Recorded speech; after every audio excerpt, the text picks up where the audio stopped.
Now this process of weight cut involves a calculated restriction of food and water, and we also involve a lot of excessive sweating, which is done with exercise, with sauna, with steam, and thereby we achieve that weight cut prior to the morning weigh-in.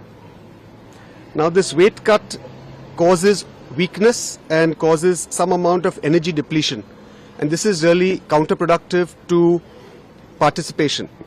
And hence for participation we do need to then restore energy with some amounts of water and some amounts of energy foods. So you can see this is a fine balance. If you can reduce your weight, you're going to be fighting with less stronger opponents, so most wrestlers prefer that.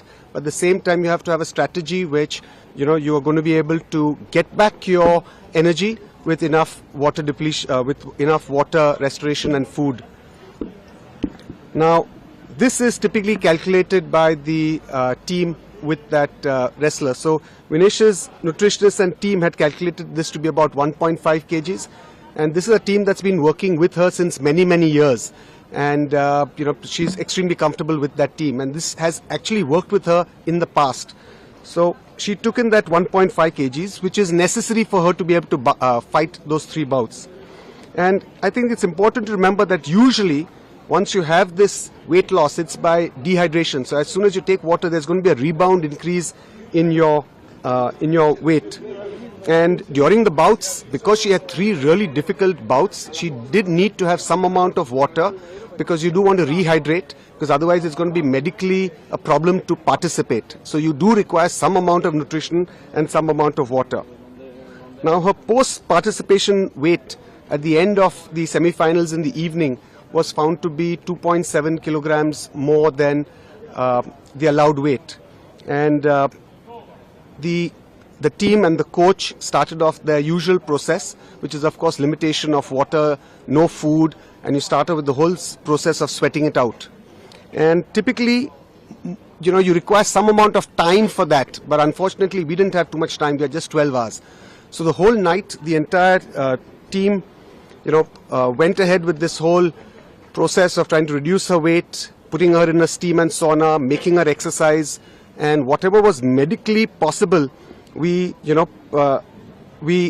tried our best to try and get that weight down.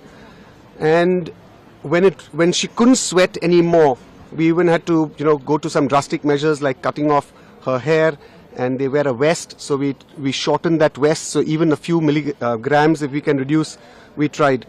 And despite all of this, at about 7:15 to 7:30 is the weigh-in, and we wanted to try the best, so we got her weight done right at the end at around 7:29. It was unfortunately 100 grams over 50 kilograms. If we maybe had a few hours more, we could have achieved that 100 grams, but we just didn't have that time.